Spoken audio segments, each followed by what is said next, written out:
ஜஹ்ரான் மம்தானியை கண்டு இஸ்ரேல் ஏன் அச்சப்படுகிறது? இந்த அண்ட்ரூ கோமாவும் சாதாரணமான ஒரு ஆள் கிடையாது. 11 ஆண்டுகள் நியூயார்க்கினுடைய ஆளுநராக செயல்பட்டவர். ஆனால் மம்தானி இந்த மரபை உடைத்திருக்கிறார். இஸ்ரேலுக்கு எதிராக நின்று, பாலஸ்தீனத்திற்கு ஆதரவாக நின்று, அதையே பிரச்சார களத்தில் செய்தியாக மாற்றி இந்த தேர்தலில் ஜெயித்திருக்கிறார். காசா யுத்தத்தில் இஸ்ரேல் மீதான ஜனநாயக கோபத்தை பயன்படுத்தி கொண்ட மிக முக்கியமானவராக ஜஹ்ரான் மம்தானி தான் பார்க்கப்படுகிறார் என்பதுதான் இந்த இடத்திலே மிக முக்கியமான விவகாரமாகவும் மாறி இருக்கிறது. குறிப்பாக நியூயார்க் மக்கள் ஜஹ்ரான் மம்தானி ஏற்றுக்கொண்டிருக்கக்கூடிய வழிகாட்டல் கொள்கை இஸ்லாத்தை எதிர்க்க தயாரில்லை, அதை ஆதரிக்க தலைப்பட்டு விட்டார்கள் என்பதுதான் இஸ்ரேலுக்கு ஏற்பட்டிருக்கக்கூடிய மிக பெரும் கவலையாக அல் ஜசீரா சுட்டிக்காட்டுவது மட்டுமல்லாமல்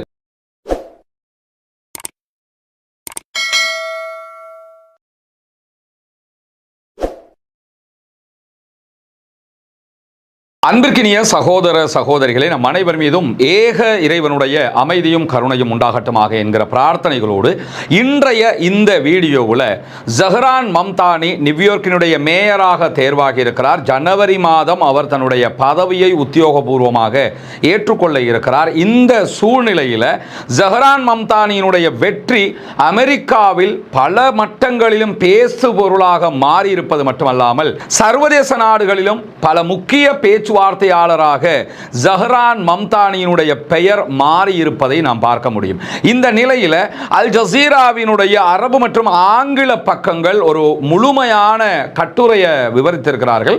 அதனுடைய தலைப்பு என்னன்னா, ஜஹ்ரான் மம்தானியை கண்டு இஸ்ரேல் ஏன் அச்சப்படுகிறது? இஸ்ரேலிய ஆக்கிரமிப்பு அரசாங்கம் 2 ஆண்டு காலம் காசாவில் ஒரு யுத்தம் செய்திருக்கிறார்கள்.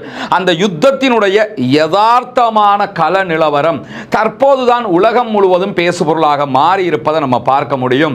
ஏன்னா எந்த காலகட்டத்திலையும் இஸ்ரேல் மீது எந்த குற்றச்சாட்டையும் சொல்லாதவர்கள் கூட முழுமையாக இஸ்ரேல் தான் இதற்கு குற்றவாளி என்பதை ஏற்றுக்கொள்ளுகிறார்கள். பல நாடுகளிலும் பல ஆட்சி மாற்றங்களுக்கு இது காரணமாக அமைந்திருக்கிறது. பாலஸ்தீன ஆதரவு நிலைப்பாடு சர்வதேச மட்டத்திலே அங்கீகாரத்துக்கு உள்ளாகி இருக்கிறது. நாம் அத்தனை பேரும் கேட்ட பிரார்த்தனைகள், நாம் செய்த துஆக்கள் அல்லாஹ்விடத்திலே கைவிடப்படவில்லை என்பதையும் அறியக்கூடிய ஒரு தருணமாகவும் இது இருக்கிறது. இந்த நிலையில் கட்டுரைக்கு செல்வதற்கு முன்பதாக ஜஹ்ரான் மம்தானி நியூயார்க்கினுடைய நகர மேயராக தேர்வாகி இருக்கிறார். ஒரு சில பேர் இப்பவே ஆரம்பிச்சிருக்கிறாங்க, அவர் யார் தெரியுமா? சவுதி ஆட்சியாளர்கள் அவங்களை விட நல்லவங்க, அரபு நாட்டு ஆட்சியாளர்கள் அவரை விட நல்லவங்க, அவர் ஒரு ஷியா, அவர் ஒரு அப்படிப்பட்டவர் இப்படிப்பட்டவர்னு. அவர் வெற்றி பெற்றிருக்கிறார் டொனால்ட் ட்ரம்புக்கு எதிராக. நான் ஒரு முஸ்லிம் என்பதை சொல்லியே வெளிப்படையாக வெற்றி பெற்றிருக்கிறார் என்கிற ஒரு பகுதி இருக்கிற நேரத்தில் உடனடியாக அவருக்கு எதிரான இப்படிப்பட்ட ஒரு தமிழுலக போராளிகளுடைய கருத்துக்களை எல்லாம் நம்ம பார்க்க முடிகிறது. அது ஒரு புறமாக அப்படியே வச்சிருவோம். நம்ம குர்ஆன் சுன்னாவை ஏற்றுக்கொண்டிருக்கிறோம். நபிகள் நாயகம் ஸல்லல்லாஹு அலைஹி வஸல்லம் அவர்கள் காட்டி தந்த வழிமுறைகளையும் திருமறை குர்ஆனை மாத்திரம் தான் பின்பற்ற வேண்டும் என்பதில் அன்றுமென்றும் என்றைக்கும் உறுதியாக இருக்கிறோம் அல்ஹம்துலில்லாஹ் என்று சொல்லி, எனவே ஜஹ்ரான் மம்தானியினுடைய வெற்றியை அவர் ஷியாவா கம்யூனிஸ்டா என்பதை தாண்டி டொனால்ட் ட்ரம்புக்கும் இஸ்ரேலுக்கும் எதிரான வெற்றியாக இந்த இடத்தில் பார்க்கிற போது அதனுடைய தாற்பயத்தை நாம் புரிந்து கொள்ள முடியும். முதலாவது, ஜஹ்ரான் மம்தானியினுடைய வெற்றிக்கு எதிர்த்தரப்பிலே இருந்து போட்டியிட்டவர் அண்ட்ரூ கோமா. இந்த அண்ட்ரூ கோமா யாருன்னு சொன்னா, இவருக்கான ஆதரவை டொனால்ட் ட்ரம்பே வழங்கியிருந்தார், எலான் மாஸ்கும் வழங்கியிருந்தார். இதை தாண்டி நியூயார்க்கில் இருக்கக்கூடிய எல்லா பணக்காரர்களுடைய ஆதரவும் அண்ட்ரூ கோமாவுக்கு தான் கிடைத்திருந்தது. அண்ட்ரூ கோமா ஒன்றும் டொனால்ட் ட்ரம்பினுடைய கட்சியைச் சேர்ந்தவர் கிடையாது. இதே ஜஹ்ரான் மம்தானியினுடைய ஜனநாயக கட்சியைச் சேர்ந்தவர்.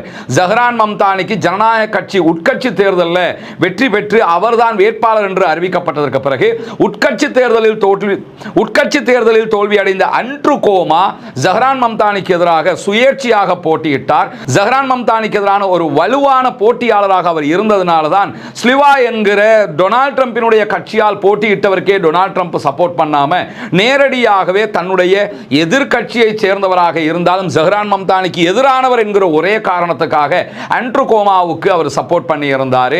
எலான் மாஸ்க் உள்ளிட்ட பணக்காரர்கள் அத்தனை பேருமே சப்போர்ட் பண்ணியிருந்தாங்க. இந்த அண்ட்ரூ கோமாவும் சாதாரணமான ஒரு ஆள் கிடையாது. 11 ஆண்டுகள் நியூயார்க்கினுடைய ஆளுநராக செயல்பட்டவர். சுயேட்சையாக போட்டியிட்டாலும் நகரத்தினுடைய மிக பெரும் நிதியியலாளர்கள், செல்வந்தர்கள், பொருளாதார விற்பனர்களுடைய ஆதரவு இவருக்கு கிடைத்திருந்தது. நேரடியாகவே அமெரிக்க அதிபர் டொனால்ட் ட்ரம்பினுடைய ஆதரவு கிடைத்திருந்தது. ஆனால் டொனால்ட் ட்ரம்பும் இவரும் கடந்த கோவிட் நேரத்தில் கோவிட் ஒரு நோயா தொற்று நோயா இல்லையா என்பது தொடர்பாகவே தெருச்சண்டை பிடிப்பதை போன்று சண்டை சண்டை பிடித்துக் கொண்டவர்கள். எப்படி இருந்தாலும் அண்ட்ரூ கோமாவை ஆதரித்ததற்கான காரணமே ஜஹ்ரான் மம்தானி நியூயார்க்கினுடைய மேயராக வந்துவிடக் கூடாது என்பதற்காகத்தான். இரண்டாவது, இது மாத்திரம் இங்கு இருக்கக்கூடிய விதிவிலக்கான விவகாரம் கிடையாது. நியூயார்க்கினுடைய மேயராக மம்தானி தேர்வானால் அவர் நியூயார்க்கின் முதலாவது முஸ்லிம் மேயராக மாறிவிடுவார் என்கிற இஸ்லாமிய வெறுப்பும் அமெரிக்க அதிபருக்கு மாத்திரமல்ல, அங்கிருக்கக்கூடிய அனைத்து பணக்காரர்களுக்கும் இருந்தது என்கிறது அல் ஜசீராவினுடைய இந்த ஆய்வு கட்டுரை. நியூயார்க்கினுடைய தேர்தலில் 2 மில்லியனுக்கும் அதிகமானவர்கள் வாக்களித்தது 1969களுக்கு பிறகு இவ்வளவு சுறுசுறுப்பான ஒரு வாக்குப்பதிவாகவும் இந்த தேர்தல் தான் நடந்து முடிந்திருக்கிறது. எது எப்படி போனாலும் ஜஹ்ரான் மம்தானி தற்போது அமெரிக்காவினுடைய நியூயார்க்கினுடைய மேயராக தேர்வாகி இருக்கிறார். இன்றைய நாள் அவருடைய குடியுரிமை சரியானதா இல்லையா என்பதை ஆய்வு செய்ய வேண்டும் என்கிற அளவுக்கு ஒரு கூட்டம் கிளம்பி இருக்கிறது. ஏன்னா இவர் அமெரிக்காவில் பிறக்கல, 7 வயசுல அமெரிக்காவில் குடியேறார். இவருடைய குடியுரிமை எல்லாம் முறைப்படி ஆவணங்களால் தான் உருவாக்கப்பட்டதா, இவர் குடியுரிமை சரியாகத்தான் பெற்றுக் கொண்டிருக்கிறாரா என்பதை தேடுவதற்கு முனைந்திருக்கிறார்கள். ஏன்னா அப்படி தேடியாவது குடியுரிமையை ரத்து பண்ணி உங்க தேர்தலை நீங்க போட்டியிட்டது செல்லாது என்று ஆக்குவதற்கான ஒரு முயற்சி. பொறுத்திருந்து பார்க்கலாம் அதுவும் என்ன நடக்கப் போகிறது என்பது. இப்படியான சூழல்ல தான் ஜஹ்ரான் மம்தானி நிறைய பேருடைய கோபங்களை சம்பாதித்து வைத்திருக்கிறார் என்கிறது ராய்ட்டருடைய அறிவிப்பு. அதுக்கான காரணம் என்னன்னா, ஜஹ்ரான் ஜெயித்து விட்டால் பணக்காரர்களுடைய சொத்துக்களில் இருந்து வரியை அதிகரித்து ஏழைகளுக்கு பகிர்வேன் என்று சொல்லி இருந்தார். குறிப்பாக நியூயார்க்கினுடைய குறைந்தபட்ச நாளாந்த வருமானத்தை அதிகரிப்பேன் என்று சொல்லியிருந்தார். இலவச பஸ் தருவேன் என்று சொல்லியிருந்தார். இதற்கெல்லாம் தேவையான பணத்தை பணக்காரர்கள்ட்ட இருந்து தான் அவர் எடுப்பார் எனும் போது பணக்காரர்கள் இவருக்கு எதிராக திரண்டு நின்றார்கள். அண்ட்ரூ கோமாவுக்கு பில்லியன்கள்ல செலவழிச்சாங்க. எல்லா செலவினங்களும் மொத்தமாக தண்ணீர போடப்பட்டிருக்கு. குறிப்பாக இந்த நியூயார்க் நகர மேயர் தேர்தலுக்கு மாத்திரம் 500 பில்லியனுக்கு மேல செலவாகி இருக்கலாம் எல்லா பகுதியிலும் என்று இந்த செய்தி தொகுப்புகள் சொல்லக்கூடிய காட்சிகளுக்கு மத்தியில் அமெரிக்க அதிபர் டொனால்ட் ட்ரம்பையும் இந்த வெற்றி ரொம்ப கவலைப்படுத்த வைத்தது. குறிப்பாக வெற்றி அடைந்தவுடன் ஜஹ்ரான் மம்தானி பேசுகிற பேச்சில் ரொம்ப கிண்டலாக அமெரிக்க அதிபரை தொட்டு பேசியது எல்லோருக்கும் நினைவிருக்கும். குறிப்பாக அவர் பேசும்போது என்ன சொன்னார்னா, அமெரிக்க அதிபர் பிரசிடென்ட் என்றே அழைத்து நாம் பேசுவதை நீங்கள் பார்த்து கொண்டிருக்கிறீர்கள், கொஞ்சம் வால்யூம் சவுண்டை கூட்டி வச்சுக்கிறீங்க, அப்பதான் நான் பேசுறது உங்களுக்கு தெளிவாக கேட்கும் என்றெல்லாம் கிண்டல் அடித்த காட்சிகளுக்கு மத்தியில் அமெரிக்க அதிபர் டொனால்ட் ட்ரம்ப் உடனடியாக அமெரிக்காவினுடைய நியூயார்க் நகரம் இறையாண்மையையே இழந்து விட்டது, ஜஹ்ரான் மம்தானியை தேர்வு செய்ததில் இருந்து தேர்தல் நியாயமற்ற முறையில் நடந்தது என்றெல்லாம் சொல்லியிருந்தார். அவர ஜனாதிபதி தேர்தலில் அவர் அப்படித்தான் பேசினார். அது பெரிய கூத்தா மாறி போனதெல்லாம் நமக்கு தெரியும். ஏனென்றால் ஜஹ்ரான் மம்தானி வென்றுவிடக் கூடாது என்பதில் இவர்கள் அத்தனை பேரும் மிக தெளிவாக இருந்தார்கள். இதே நேரத்தில் இந்த வெற்றி யாருடைய வெற்றியாக பார்க்கப்படுகிறது என்றால் பாமர மக்களுடைய வெற்றியாகவும் குறிப்பாக பாலஸ்தீன அப்பாவிகளுக்கான வெற்றியாகவும் நியூயார்க்கிலும் அமெரிக்காவிலும் சர்வதேச நாடுகளிலும் பார்க்கப்படுகிறது. அதுதான் தற்போது இஸ்ரேலுக்கு ஏற்பட்டிருக்கக்கூடிய மிக பெரும் பிரச்சனையாகவும் ஜஹ்ரான் மம்தானியை எதிர்ப்பதற்கான காரணமாகவும் மாறி இருக்கிறது என்பதுதான் இந்த கட்டுரை சொல்லக்கூடிய மிக முக்கியமான கருப்பொருளாகவும் இருக்கிறது. உண்மையிலேயே ஜஹ்ரான் மம்தானி பாலஸ்தீன ஆதரவு அதே போன்று ஆக்கிரமிப்பு இஸ்ரேலுக்கு எதிரான நிலைப்பாடுகளை மிக தீவிரமாக கடந்த காலங்களில் பிரச்சாரம் செய்து வந்த ஒருவர், பாலஸ்தீனம் தனி நாடாக அங்கீகரிக்கப்பட வேண்டும் என்பதை அடித்து பேசியவர், தேர்தல் காலங்களில் மிகவும் தெளிவாக இதை பேசியவர் மட்டுமல்ல, உலகத்தில் இஸ்ரேலுக்கு வெளியில யூதர்கள் அதிகமாக வாழக்கூடிய நகராக இருப்பது நியூயார்க் நகரம். அந்த நகரத்திலேயே இஸ்ரேலுக்கு எதிராக பிரச்சாரம் செய்து பாலஸ்தீனத்திற்கு ஆதரவாக பிரச்சாரம் செய்து மேயர் தேர்தலிலும் அவர் ஜெயித்திருக்கிறார் என்பதுதான் சகிக்க முடியாத ஒன்றாக மாறி இருக்கிறது. எனவே நியூயார்க் நகரத்தில் இருக்கக்கூடிய யூத மக்களுடைய மனங்களையும் அவர் வென்றிருக்கிறார். நியூயார்க் நகரத்தில் இருக்கக்கூடிய யூதர்கள் இஸ்ரேலுக்கு எதிரான நிலைப்பாட்டை எடுத்திருக்கிறார்கள்.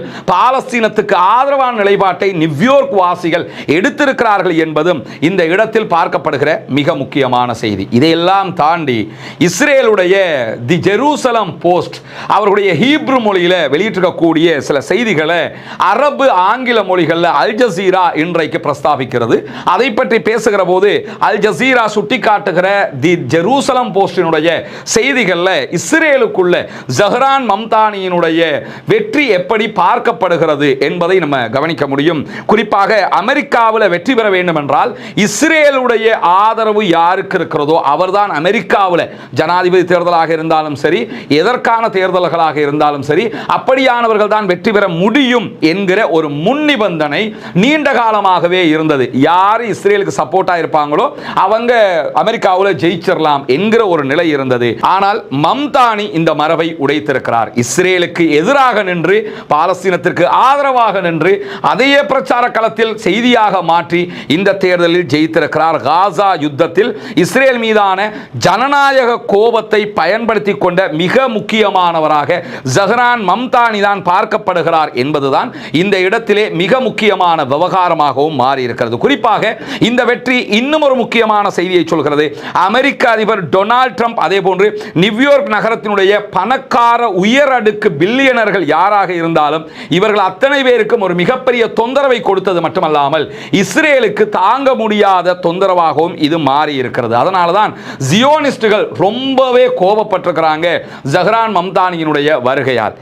இன்னொரு பாஷையில் சொல்றதா இருந்தா, ஜஹ்ரான் மம்தானிக்கு எதையாவது பேரை சொல்லி இப்ப அவருக்கு அந்த சேறு பூசுகிற சில வேலைகள் எல்லாம் நடக்குதுல்ல, இதெல்லாம் கூட இந்த ஜியோனிஸ்டுகளுக்கான ஆதரவோ என்பதையும் நாம் யோசிக்க வேண்டியிருக்கிறது. ஏன்னா ஜியோனிஸ்டுகள் அவ்வளவு கோபமாக மாறி இருக்கிறார்கள் ஜஹ்ரான் மம்தானியுடைய விஷயத்தில். தி ஜெருசலம் போஸ்டினுடைய செய்தியின் பிரகாரம் நியூயார்க் மேயர் தேர்தலில் ஜஹ்ரான் மம்தானி வெற்றி பெற்றதற்கு அரசியல் ஸ்பெக்ட்ரம் முழுவதுமாக இருக்கக்கூடிய இஸ்ரேலிய அரசியல்வாதிகள் மிகுந்த கவலையை வெளிப்படுத்தி இருக்கிறார்கள் என்கிறது தி ஜெருசலம் போஸ்ட். எந்த அளவுக்கு என்று சொன்னால், ஐநாவுக்கான இஸ்ரேலுடைய தூதர் டானி டானன் வெளியிட்டிருக்கக்கூடிய அறிவிப்பில், என்னால் தாங்க முடியாத இழப்பாக நியூயார்க் நகர தேர்தலில் அன்ட்ருகோமா தோல்வியுற்றதை பார்க்கிறேன் என்று சொல்லியிருக்கிறார். அதை தாண்டி இஸ்ரேலுடைய மிக தீவிரமான பாதுகாப்பு அமைச்சராக செயல்படக்கூடிய மிகப்பெரிய இனவாதியாக இருக்கக்கூடிய இத்தாமர் பென்கிவிர் வெளியிட்டிருக்கக்கூடிய அறிவிப்பில், மம்தானியினுடைய தேர்தல் வெற்றி என்பது மிகப்பெரிய அவமானத்தை நமக்கு நினைவூட்டுகிறது. வரலாற்றில் இப்படியான ஒரு அவமானத்தை நாம் சந்தித்ததே கிடையாது.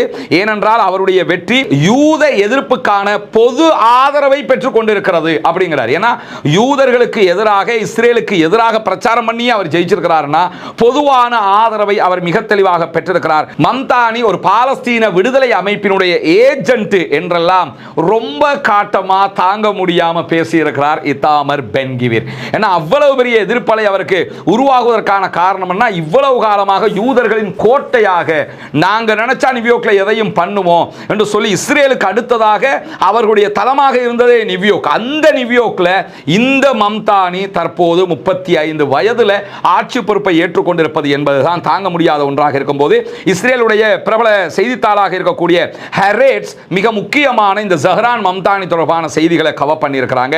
அதுல இஸ்ரேலிய அரசியல்வாதிகளை கிண்டல் அடிக்கிறது ஹெரேட்ஸ் பத்திரிகை. அது எதுக்காக கிண்டல் அடிக்கிறாங்கன்னு சொன்னா, பாலஸ்தீன விடுதலை அமைப்பினுடைய தலைவராக செயல்பட்ட மரணித்த ஷஹீத் ஜெனரல் யஹியா சின்வார் அவருடைய பாஷையாக இருக்கிற அரபு பாஷையில் அமெரிக்க தேர்தலில் ஜஹ்ரான் மம்தானி பிரச்சாரம் செய்தார் என்கிற விளம்பரங்களை இஸ்ரேலுடைய தொலைக்காட்சிகள் போட்டு காட்டி ஜஹ்ரான் மம்தானி ஒரு அரபுலக ஆதரவாளர் என்கிற விதமாக பிரச்சாரம் செய்ததை தான் ஹெரேட்ஸ் பத்திரிகை கிண்டல் செய்கிறது. ஏன்னா ஜஹ்ரான் மம்தானி ஆங்கிலத்தில் மட்டும் பிரச்சாரம் பண்ணல, அரபுலையும் பிரச்சாரம் பண்ணார். ரொம்ப இன்ட்ரெஸ்டாகவும் இருந்தது அந்த பிரச்சார வீடியோக்கள் எல்லாம். அதுவெல்லாம் அங்க இருக்கக்கூடிய நியூயார்க்ல குடியுரிமை பெற்றிருக்கக்கூடிய அரபு தெரிந்தவர்களுக்கு மத்தியிலே மிகப்பெரிய தாக்கத்தை உண்டாக்கி இருக்கிறது. அதை வைத்தும் ஹெரேட்ஸ் பத்திரிகை இஸ்ரேலியர்களுடைய வெறுப்புணர்வு எப்படி இருந்தது என்பதை கிண்டலாகவே சொல்லி இருக்கக்கூடிய காட்சியை நம்ம பார்க்கிற அதே நேரத்தில் ஹெரேட்ஸ் பத்திரிகை சொல்லக்கூடிய இன்னும் ஒரு முக்கியமான செய்தி என்னன்னா, இஸ்ரேலில் இருக்கக்கூடிய அரசு சாரா தனியார் தொலைக்காட்சிகளில் மிக முக்கியமான ஒரு தொலைக்காட்சி சேனல் 12. இந்த சேனல் 12 பராக் ஒபாமா ஜஹ்ரான் மம்தானிக்கு ஆதரவு தெரிவிக்கிற வரைக்கும் ஓரளவு இனவெறுப்பை குறைத்து காட்டிக் கொண்டிருந்த ஊடகம் பராக் ஒபாமா அமெரிக்காவினுடைய முன்னாள் ஜனாதிபதிகளில் ஒருவர், ஜோ பைடன் அமெரிக்காவினுடைய முன்னாள் ஜனாதிபதிகளில் ஒருவர், இவர்களுடைய கட்சியில் தான் தற்போது நியூயார்க்குடைய மேயராக தேர்வு செய்யப்பட்டிருக்கிறார் ஜஹ்ரான் மம்தானி. எனவே தன்னுடைய கட்சிக்காரருக்கு பராக் ஒபாமா வெளிப்படையாகவே ஆதரவை வெளிப்படுத்தி பேசினார். அதுவரைக்கும் பராக் ஒபாமா என்று செய்திகளில் ஒளிபரப்பி வந்த சேனல் 12 இஸ்ரேலுடைய ஊடகம் பராக் ஒபாமாவினுடைய ஆதரவு வந்ததிலிருந்து பராக் ஹுசைன் ஒபாமா என்கிற வார்த்தையை பயன்படுத்த ஆரம்பித்திருக்கிறது. ஏன்னா பராக் ஒபாமா யார் தெரியுமா? அந்த ஒரு முஸ்லிம் என்று காட்டுறதுக்காக இந்த வார்த்தையை வச்சு பராக் ஹுசைன் ஒபாமா அல்லது இந்த அரபு பின்னணியை கொண்டவர் பாருங்க, ஹுசைன்ங்கிறது வந்து அரபு வேர்டு என்கிறத காட்டுவதற்காக இப்படியெல்லாம் இனவாதத்தை கக்கி இருக்கிறது இஸ்ரேலில் இருந்தே செயல்பட்டு வரக்கூடிய ஹெரேட்ஸ் பிரஸ் ஊடகம் வெளிப்படையாகவே கிண்டல் அடித்திருக்கிறது என்கிற செய்திகளுக்கு மத்தியில் இஸ்ரேல் மிக முக்கியமாக இந்த இடத்தில் பயப்படுகிற சில பட்டியல் செய்திகளையும் அல் ஜசீரா அழகாக சுட்டிக்காட்டுகிறது. ஜஹரான் மம்தானி தன்னுடைய அடையாளத்தையோ அல்லது தன்னுடைய நிலைப்பாடுகளையோ இந்த தேர்தலில் மறைக்காமல் இருந்ததுதான் மிகப்பெரிய பயமாக, அச்சமாக இஸ்ரேலுக்கு தற்போது உருவாகி இருக்கிறது. என்னன்னா, நான் ஒரு முஸ்லிம் என்று நீங்கள் சொன்னீர்கள் என்றால் உங்களுக்கு இந்த தேர்தலில் வெற்றி கிடைக்காது என்று பல பேரும் எனக்கு சொன்னார்கள். ஆனால் நான் ஒரு முஸ்லிம், நான் ஏன் இதை மறைக்கணும்? நான் வெளிப்படையாக முஸ்லிம் என்று சொல்லியே தேர்தலில் நிற்பேன் என்றுதான் இந்த தேர்தலில் உங்களை நோக்கி வந்திருக்கிறேன் என்று எல்லா இடங்களிலும் தன்னுடைய அடையாளத்தை வெளிப்படுத்தி பிரச்சாரம் செய்தார் ஜஹரான் மம்தானி. இந்த அடையாளத்தை வெளிப்படுத்தி செய்த பிரச்சாரம் தான் இஸ்ரேலுக்கு மிகப்பெரிய ஆபத்தாகவே அவர்கள் உணர்கிறார்கள். என்னன்னா, தன்னை ஒரு முஸ்லிம் இல்லை என்று மறைத்து கொண்டு அவர் பிரச்சாரம் செய்திருந்தால் ஒரு கணக்கு, முஸ்லிம் என்று சொல்லியே நியூயார்க் நகர தேர்தலில் பிரச்சாரம் செய்து வெற்றியும் பெருவாரியான வெற்றியையும் பெற்றிருக்கிறார் என்றால் நியூயார்க் மக்கள் ஜஹரான் மம்தானி ஏற்றுக்கொண்டிருக்கக்கூடிய வழிகாட்டல் கொள்கை இஸ்லாத்தை எதிர்க்க தயாரில்லை, அதை ஆதரிக்க தலைப்பட்டு விட்டார்கள் என்பதுதான் இஸ்ரேலுக்கு ஏற்பட்டிருக்கக்கூடிய மிக பெரும் கவலையாக அல் ஜசீரா சுட்டிக்காட்டுவது மட்டுமல்லாமல் ஜஹரான் மம்தானியுடைய பிரச்சாரங்களில் எல்லா இடத்திலையும் பாலஸ்தீனத்தை இஸ்ரேல் ஆக்கிரமித்ததில் அமெரிக்காவினுடைய முக்கிய பங்கு இருக்கிறது. எனவே அமெரிக்கா பாலஸ்தீன எதிர்ப்புக்கு, இஸ்ரேல் ஆதரவுக்கு நிதி உதவி செய்யக்கூடாது என்று மீண்டும் மீண்டும் பிரச்சாரம் செய்தார். அதுவும் தங்களுக்கு எதிரான ஒரு மிகப்பெரிய பிரச்சார களத்திலேயே அந்த பிரச்சாரத்தை சொல்லியே ஜஹரான் ஜெயித்திருக்கிறார் என்று சொன்னால் அது எதிர்காலத்தில் இஸ்ரேலுக்கான நியூயார்க்கில் இருக்கக்கூடிய தளத்தை ஆட்டம் காண செய்திருக்கிறது என்பது அவர்களுக்கு வந்திருக்கக்கூடிய மிக முக்கியமான இன்னும் ஒரு பயமாக இருக்கிற. அதே நேரத்தில் தன்னுடைய பல்கலைக்கழகத்தில் அவர் படிக்கிற காலத்திலேயே பாலஸ்தீன நீதிக்கான மாணவர் இயக்கத்தை ஆரம்பித்திருக்கிறார் ஜஹரான் மம்தானி. இதையே அன்ட்ருகோமா போன்றவர்கள் எதிர் பிரச்சாரமாக முன்வைத்த நேரத்தில் எஸ், நான் ஒரு பாலஸ்தீன ஆதரவாளன், நான் தான் அந்த இயக்கத்தை உருவாக்கினேன் என்று பிரச்சாரம் செய்தே தேர்தலில் ஜெயித்திருக்கிறார். எனவே பாலஸ்தீன ஆதரவு நியூயார்க்கிலே உச்சமாக எடுபட்டிருக்கிறது. இதுவும் இஸ்ரேலுக்கு குலை நடுங்க வைத்திருக்கிறது என்கிற நிலையில மாணவராக இருந்தபோதே பாலஸ்தீன நாட்டினுடைய ஆதரவு அடையாளங்களை வெளிப்படுத்தி இருக்கிறார் ஜஹரான் மம்தானி.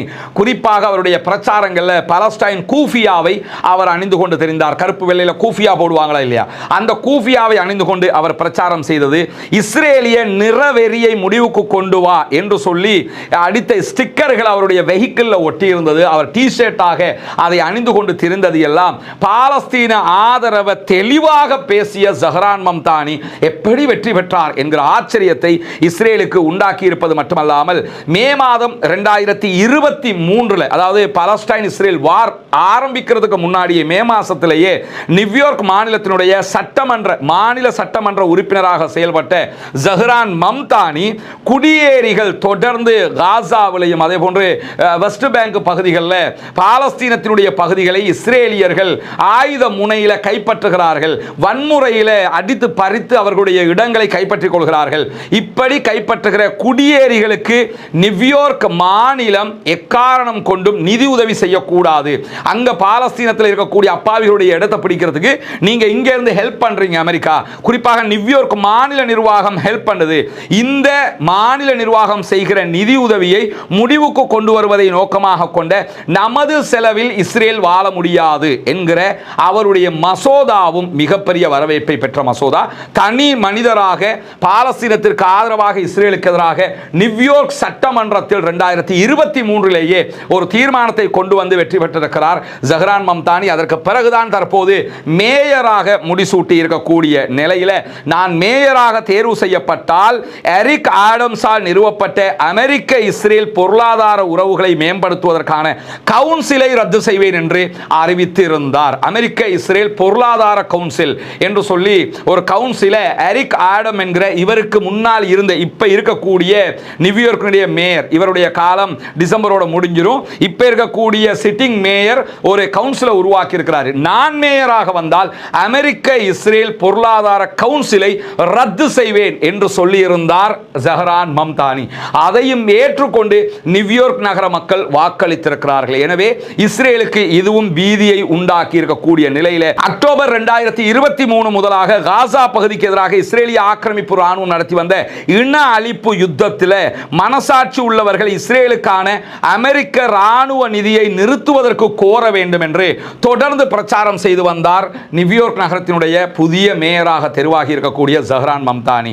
எனவே இவர் மேயராக வந்ததற்கு பிறகு கண்டிப்பாக இதுவெல்லாம் தடைப்படும், இதற்கெல்லாம் எதிர்ப்பாக வந்து நிற்பார் என்கிற ஒரு கவலையும் அவர்களுக்கு ஏற்பட்டிருக்கிறது. மட்டுமல்லாமல் நியூயார்க்குக்கு வந்தால் இஸ்ரேலிய பிரதமர் பெஞ்சமின் நெதன்யாகுவை நான் நிச்சயம் கைது செய்வேன், நியூயார்க் நகரத்தினுடைய மதிப்புகளையும் சர்வதேச சட்டத்தோடு நாங்கள் ஒத்துப்போக வேண்டும் என்று நாம் வாதிடுவதையும் உறுதிப்படுத்த வேண்டும் என்பதில் நான் உறுதியாக இருக்கிறேன் என்று ஜஹ்ரான் மம்தானி வெற்றி பெற்றதற்கு பிறகும் பேசிக்கொண்டே இருக்கிறார். எனவே இதுவும் இஸ்ரேலுக்கு மிகப்பெரிய சிக்கலாக மாறி இருக்கிறது. இஸ்ரேலிய பிரதமர் ஒருவர் நியூயார்க்குக்கு போக முடியாது என்கிற ஒரு நிலை வந்தால் அது எவ்வளவு அவமானமாக இருக்கும் என்பதுதான் அவர்களுடைய கவலையாக இருக்கக்கூடிய நேரத்தில் மற்றவர்களுடைய இழப்பில், குறிப்பாக பாலஸ்தீன அப்பாவிகளுடைய உயிரிழப்பில் ஒரு மதத்தை சேர்ந்தவர்களுக்கு சலுகைகள் வழங்கும் படி அமைப்பை கொண்டிருக்கக்கூடிய யூத நாடாக செயல்படக்கூடிய இஸ்ரேல் என்கிற கருத்தை நான் ஒருபோதும் ஏற்கவில்லை என்பதை திரும்ப திரும்ப பிரச்சாரம் செய்தார் ஜஹ்ரான் மம்தானி. அதாவது பாலஸ்தீன மக்களை கொன்றொழித்து விட்டு நாங்கள் வாழ வேண்டும் என்று நீங்கள் நினைக்கிறீர்கள், பாலஸ்தீன இஸ்லாமியர்கள் அழிக்கப்பட்டதற்கு பிறகு உங்கள் யூத மதம் வாழ வேண்டும் என்று நீங்கள் நினைக்கிறீர்கள். எனவே நீங்கள் ஒரு மதத்திற்காக செயல்படக்கூடியவர்கள் என்கிற நிலையில் இஸ்ரேலை நான் அங்கீகரிக்க மாட்டேன். அனைத்து மதத்தினருக்கும் சம உரிமை கொடுக்கக்கூடியதாக இஸ்ரேல் இருந்து பாலஸ்தீனத்தை தனிநாடாக ஆக்குவதற்கு ஒப்புக்கொண்டால் அந்த நிலையில் நான் இஸ்ரேலை ஏற்றுக்கொள்வேன் என்று அரபு நாடுகளுடைய நிலைப்பாட்டை தாண்டி ஒரு தெளிவான நிலைப்பாட்டை அறிவித்தவர் ஜஹ்ரான் மம்தானி. பாலிடிக்ஸ் டுடே என்கிற அரசியல் ஆய்வுகளை மேற்கொள்ளக்கூடிய இணையதளத்தினுடைய தகவலை சுட்டிக்காட்டக்கூடிய அல் ஜசீரா ஜியோனிச ஆதரவு பில்லியனர்களுடைய மிகப்பெரிய ஆதரவு இருந்தும் அன்ட்ரோகோமாவால் ஜெயிக்க முடியவில்லை. அவர்கள் பல பில்லியன்களை செலவழித்தும் ஜஹ்ரான் மம்தானியினுடைய வெற்றியை தடுக்க முடியவில்லை. மம்தானியினுடைய வெற்றி இஸ்ரேலுக்கு எதிரான வெற்றியாக மாறி இருக்கிறது. அமெரிக்க சமூகத்தில் ஒரு குறிப்பிடத்தக்க முன்னோடி இல்லாத மாற்றத்தை இது நிரூபித்திருக்கிறது. அமெரிக்க சமூகத்தில் யாருமே இஸ்ரேலுக்கு எதிராக நின்றதில்லை. ஆனால் இப்பொழுது இஸ்ரேலுக்கு எதிராக நின்றே தேர்தலில் வெற்றி பெற்று காட்டியிருக்கிறார் ஜஹ்ரான் மம்தானி. அமெரிக்க இளைஞர்கள் மத்தியில் இஸ்ரேலிய ஆக்கிரமிப்பு அரசாங்கத்தை நோக்கி அவர்களுடைய நிலைப்பாடுகள் மிக மோசமாக மாறி இருக்கிறது என்பதை இஸ்ரேல் புரிந்திருக்கிறது. ஏன்னா இனிமேலும் இஸ்ரேலை ஆதரிப்பதற்கு அமெரிக்க இளைஞர்கள் தயாரில்லை என்பதை ஒரு இளைஞராக 34 வயதில் தேர்தலில் போட்டியிடுறாரு. கடந்த திங்கட்கிழமை தான் அவருக்கு 35 வயது. 35 வயது இளைஞனை அமெரிக்கர்கள் தேர்ந்தெடுத்ததிலிருந்து இந்த இளைஞனுடைய கருத்துக்களை ஏற்றுக்கொண்டிருக்கிறார்கள் என்பது நிரூபணமாகி இருக்கிறது. குறிப்பாக அமெரிக்காவுடைய கிறிஸ்தவ தேவாலயங்களுக்கு மக்கள் போகிற நேரத்தில் இஸ்ரேலை பாதுகாக்க வேண்டும் என்று எந்த பாதிரியாராவது எந்த தேவாலயத்திலாவது உரையாற்றப்பட்டால் அங்கிருக்கிற மக்கள் வெளியேறுகிறார்கள். அவர்கள் தேவாலயங்களுக்குள் இருப்பதற்கு தயாரில்லை, இதை நாங்கள் ஏற்றுக்கொள்ளவில்லை என்கிற நிலையை எடுக்கிறார்கள். இதுவெல்லாம் இஸ்ரேலுக்கு மிகப்பெரிய மரண பயத்தை உண்டாக்கி இருக்கிறது. ஏன்னா கிறிஸ்தவ தேவாலயங்களை தளமாக கொண்டுதான் இஸ்ரேலை வாழ வச்சுக்கிட்டே இருந்தாங்க. இப்பொழுது அப்படி யாரும் பேசினால் இளைஞர்கள் அதை கேட்க தயாரில்லை, தேவாலயங்களை விட்டே வெளியே வருகிறார்கள் என்பதை நியூயார்க் டைம்ஸ் அழகாக சுட்டிக்காட்டியிருப்பது மட்டுமல்லாமல் நியூயார்க்கை சேர்ந்தவர்கள் உண்மையில் இஸ்ரேல் குறித்த மம்தானியின் நிலைப்பாட்டை நோக்கி சாய தொடங்கி இருக்கிறார்கள் என்கிறது நியூயார்க் டைம்ஸினுடைய ஆய்வறிக்கை. இருந்தாலும் இந்த கடந்த 2 ஆண்டுகளாக நடைபெற்ற யுத்தத்திற்கு முன்பு இப்படியான ஒரு நிலை இருந்ததில்லை. இந்த யுத்தம் தான் இப்படியான மாற்றத்தையும் உண்டாக்கி இருக்கிறது என்கிறது நியூயார்க் டைம்ஸினுடைய கட்டுரையும் என்பதை அல் ஜசீரா மம்தானிக்கு ஏன் இஸ்ரேல் பயப்படுகிறது என்கிற கட்டுரையில் முழுமையாக தொகுத்து சொல்லி இருக்கிறார்கள். மிக அருமையான ஒரு ஆக்கமாக இருக்கிறது. அந்த ஆக்கத்தினுடைய கருத்துக்களை தான் உங்களுக்கு வீடியோ வடிவிலே நாம் ஒப்புவித்திருக்கிறோம். எனவே பாலஸ்தீனத்தில் நடைபெற்ற இந்த யுத்தத்தில் இஸ்ரேல் எப்படியெல்லாம் தோல்வி அடைந்திருக்கிறது, அவர்கள் தோற்றது பத்தாது என்று சொல்லி அமெரிக்காவில் டொனால்ட் ட்ரம்பையும் மன்னக்கவ வைத்திருக்கிறார்கள் என்பதையும் நாம் புரிந்து கொள்ள முடியும். இன்ஷா அல்லாஹ் இன்னும் ஒரு வீடியோவில் அமெரிக்காவில் அமெரிக்க அதிபர் டொனால்ட் ட்ரம்ப் எங்கெல்லாம் இந்த தேர்தலில் தோல்வியுற்றார் என்பதை தனியாக நாம் வெளியிட இருக்கிறோம். அதையும் பார்ப்பதற்கு தயாராக இருங்கள். தொடர்ந்து இணைந்திருங்கள். ரஸ்மின் மயசி நியூஸ் மற்றும் ரஸ்மின் டாக்ஸ் ஆகிய 2 சேனல்களையும் சப்ஸ்கிரைப் செய்யாத சகோதரர்கள் சப்ஸ்கிரைப் செய்து இணைந்து கொள்வதன் மூலமாக நம்முடைய செய்திகளை உடனுக்குடன் பெற்றுக்கொள்ள முடியும். பாலஸ்தீனம் வெற்றி பெற வேண்டும், பாலஸ்தீனம் சுதந்திரமடைய வேண்டும், பாலஸ்தீன மக்களும் நம்மை போன்ற நிம்மதியானவர்களாக மாற வேண்டும், வாழ வேண்டும் என்கிற உயரிய பிரார்த்தனைகளோடு பாலஸ்தீன அப்பாவிகளுக்காக தொடர்ந்தும் ஜனநாயக ரீதியாக குரல் எழுப்புவோமாக. வாகிறது அல்ஹம்துலில்லாஹி ரப்பில் ஆலமீன்.